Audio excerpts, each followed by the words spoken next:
Are you looking for more out of your life? Do you need ideas on how to start new businesses and how to move forward in your own personal life? Well, guess what? You have come to the right radio show. At You Can Overcome Anything podcast show, you will learn and hear from many people from all walks of life who are sharing their challenges, their stories, the habits, and the mind shifts they had to overcome to become who they are today. On top, you will get a chance to connect and see how you can overcome anything by networking and learning about your next move through this radio show. I present to you our great speakers at You Can Overcome Anything podcast show with your host, Cesar Espino.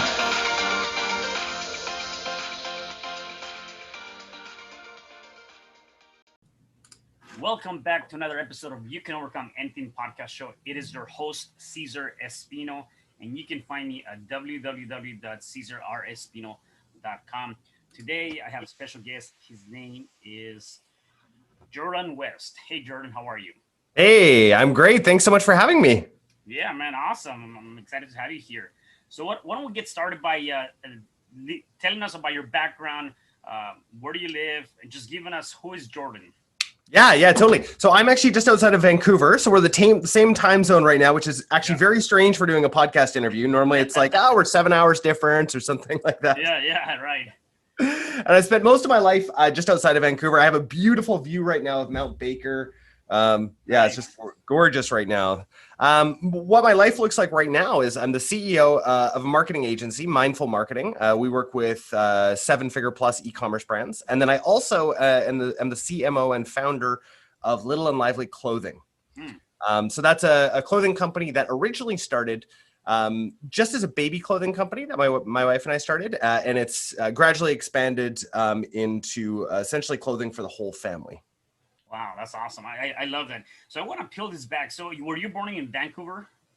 I was born in Kelowna, which is about 4 hours outside of Vancouver. Got it. So how was your life growing up? How was that as a kid? You know, because a lot of times I'm thinking about it and like what was one of the things you wanted to be when you grew up, right? I mean, I don't know if you wanted to be an entrepreneur or be a police officer or what was your dream? Yeah, totally. So actually growing up, one of the things I really wanted to do was become a paramedic. And I actually did become a paramedic, and I was a paramedic for about 12 years, and I actually still do it part-time because I really, really enjoy it. But there was always that entrepreneurial spirit where whatever I did, I would create a business out of it, right? And I would try and make money from doing it. If I could do it, I figured, well, I could probably sell this to somebody as well. Right. And so that was a really, really big part of my life growing up. And so when I was 23 years old, I ended up going on Craigslist and starting to just search for businesses. And I actually found a Taco Del Mar restaurant, which is like a Mexican chain. Okay. We were owned by Subway at the time when I purchased it. And so that was my very first endeavor into the real entrepreneurial world. Yeah.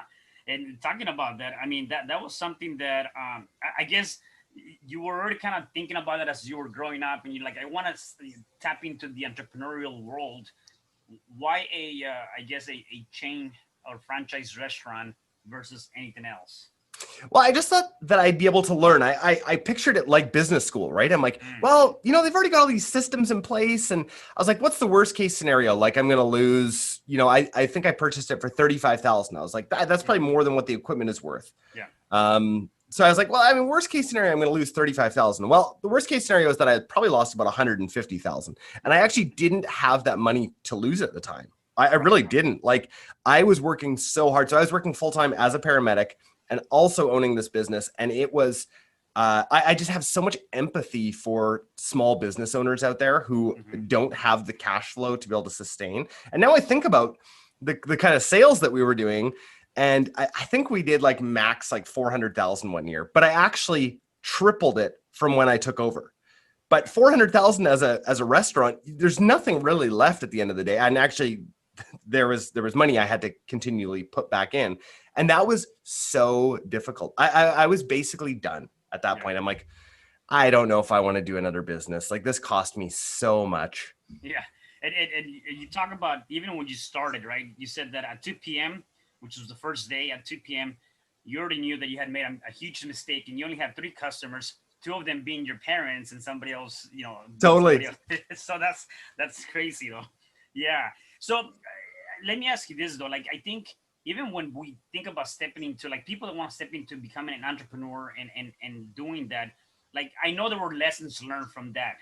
What are some big lessons that were learned from you acquiring this Taco Del Mar?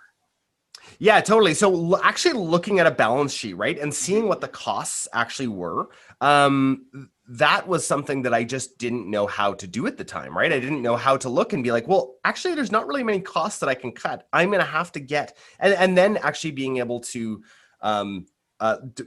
enter stuff into a spreadsheet and look and see what things would look like in 3 years. And if I would have done that, I would have seen that it was a losing game. I couldn't have made money unless I was making about $2 million a year. And at which case it probably would have been like 5% profit margin. So like really not a business that I'm interested in running.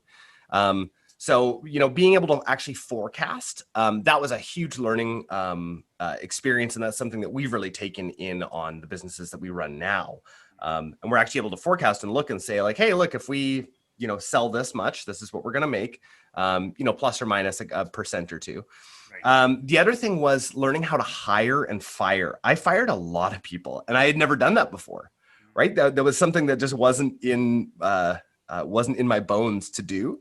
And so I had to learn how to hire and fire, and those are not, they're minimum wage employees, right? So you're not getting people with degrees, and you're not getting people, who are wanting to stick this out long term. So that's a difficult position to be in. And that there was a ton of learning from that. One thing that I've learned is that you hire slow and fire very quickly.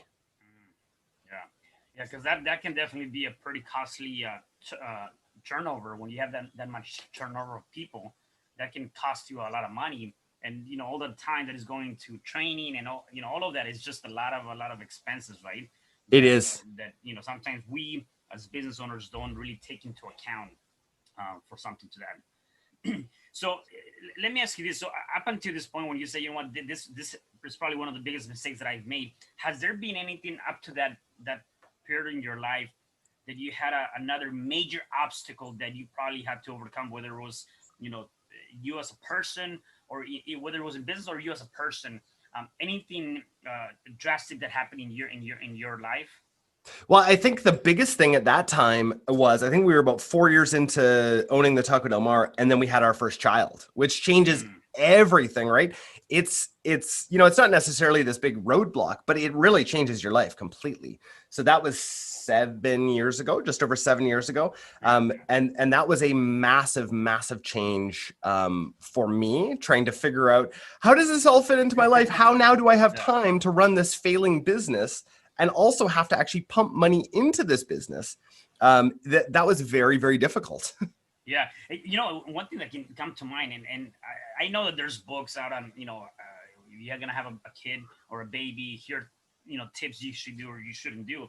I feel like though there's not a real manual of here's how you put the common components together, or here's how you're gonna react to every single thing that happens with your baby. I do believe, as you mentioned, that is actually a pretty life-changing event.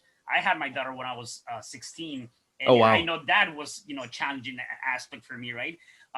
Not only that, though, I think something else that comes to mind, and I want to get your input on this, because I think it's not just in business or personal life, is that a lot of times people say, someday when I'm ready to have a kid, someday when I'm ready to have my own business, someday when I'm ready to venture out.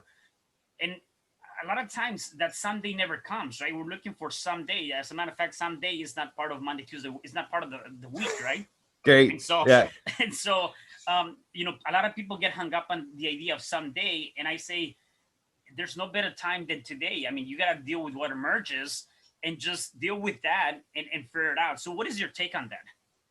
Yeah, totally. I totally agree. I love action, right? Actually taking action, and I think that's exactly what we did at the end of owning the Taco Del Mar and having our child. We decided we sold it. I think we sold it for like 25,000. Yeah. So So the worst case scenario came true. But when all of that happened, I could have just quit and then just been, a full-time paramedic the rest of my life, which, is great. And that's great for some people, but that was not the path that I wanted. I really still had that entrepreneurial spark, and I've been burned a little bit. And it was either quit or continue on. And so that's when we started Little and Lively Clothing. And it just started as this small thing. My wife at the time was using cloth diapers, we were using cloth diapers. I was also helping, and they were so bulky that there was no leggings that fit over them. And so my wife decided, she was a fashion designer. She'd already gone to fashion design school, and making patterns is pretty easy for her. And so she made a pattern of a legging that would fit over top of these cloth diapers. And people saw them and they're like, oh my gosh, this is amazing for all diapered kids. They just fit so well.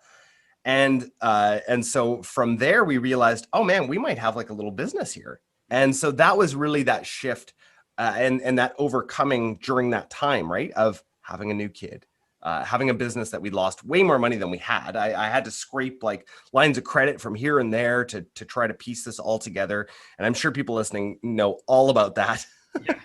Yeah. Even with that, I mean, thinking about that, right? Having a kid, nearly going bankrupt because of a losing business. Yeah.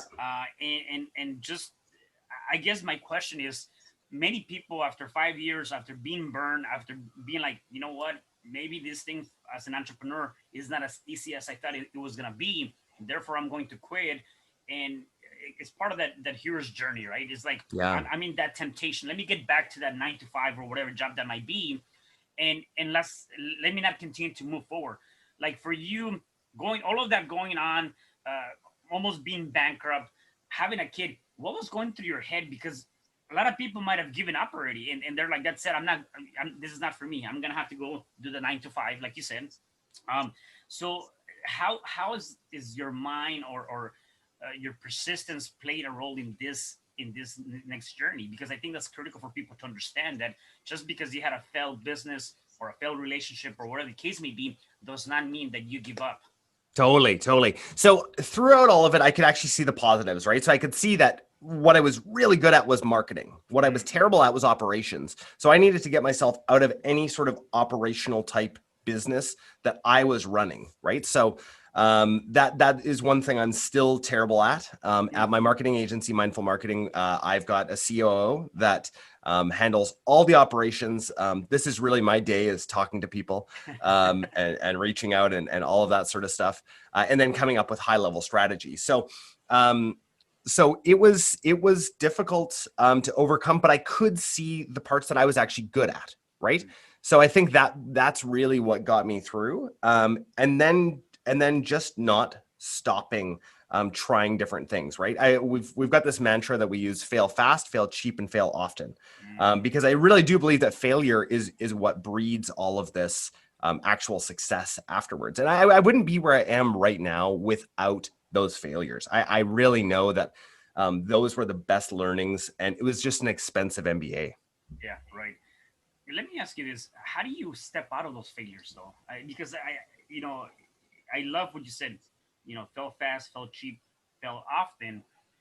Yet it's not as easy done as it is said, right? So how do you fell once? How do you step out of that to have the momentum to do it again? And you fell again, and then step out of that and have the momentum. Like, what do you personally, or how do you deal with that stuff? Yeah, I really try. What I used to do is I used to take everything very personally, right? All of these failures would be really personal to me. And that happened. It happens with every business that I'm a part of, especially with the marketing agency at first. It was just a couple of us and I was the face of it.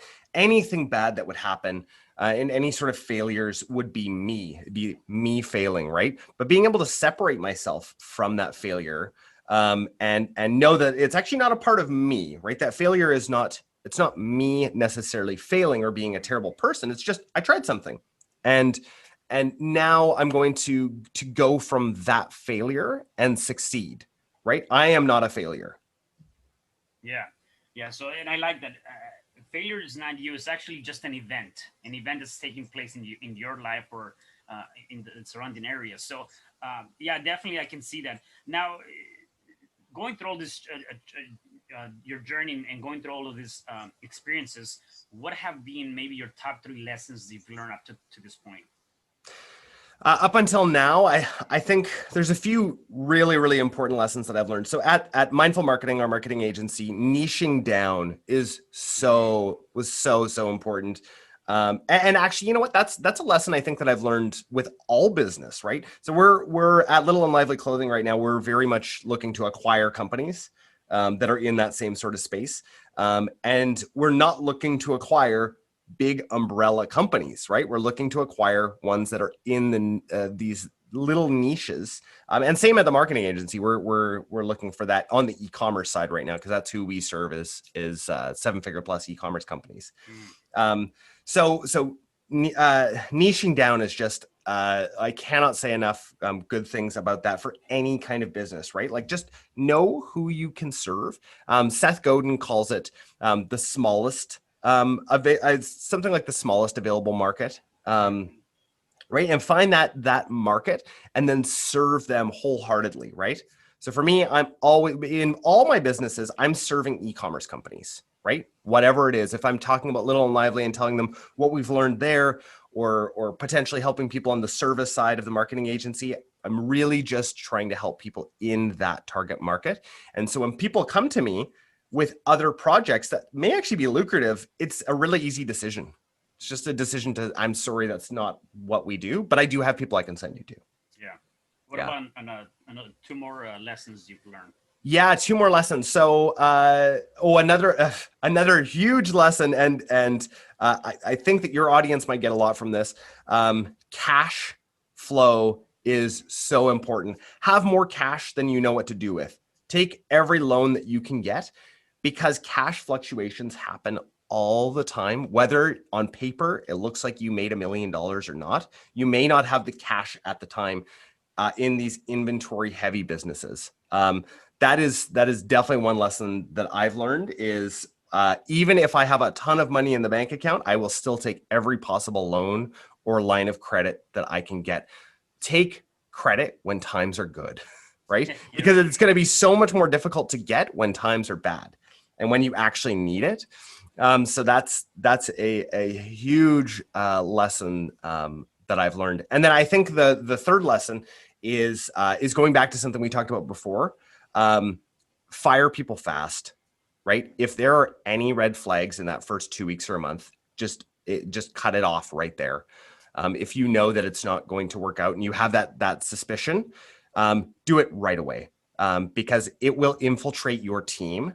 And on the opposite side, when your team sees that there's somebody toxic in the environment and you were able to get rid of them, they're going to respect you and enjoy the workplace that much more.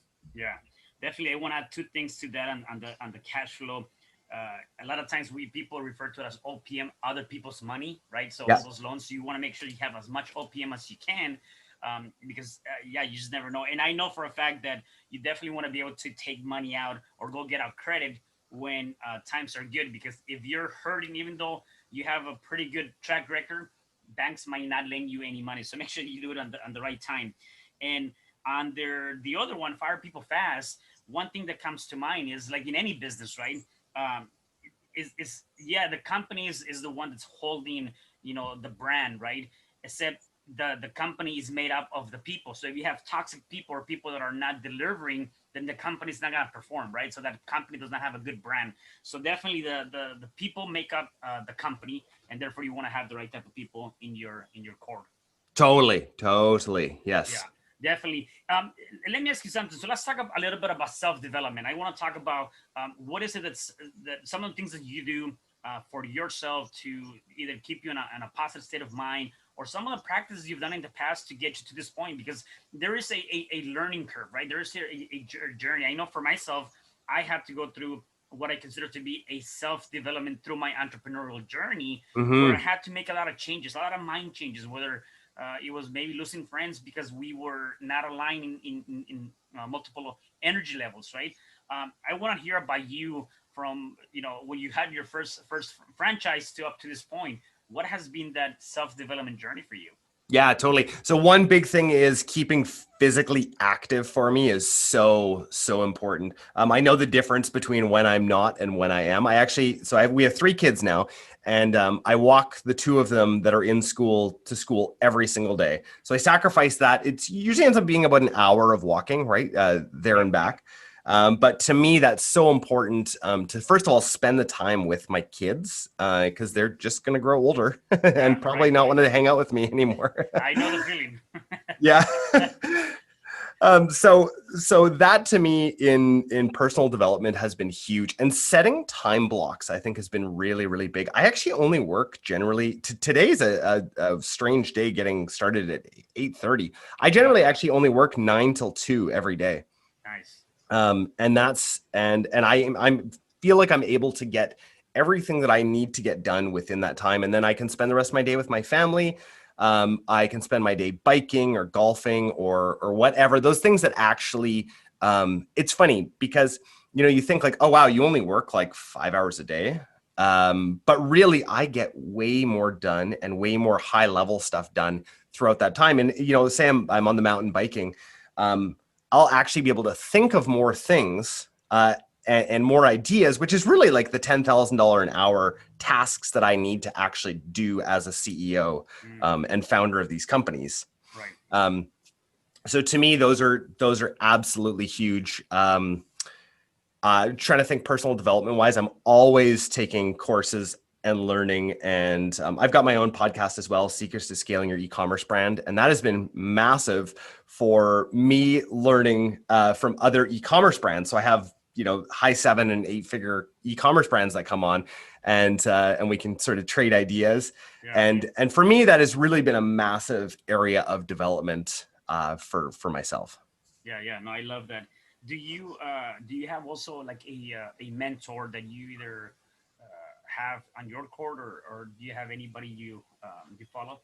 Totally. So I've got a business coach that I meet with once every 2 weeks.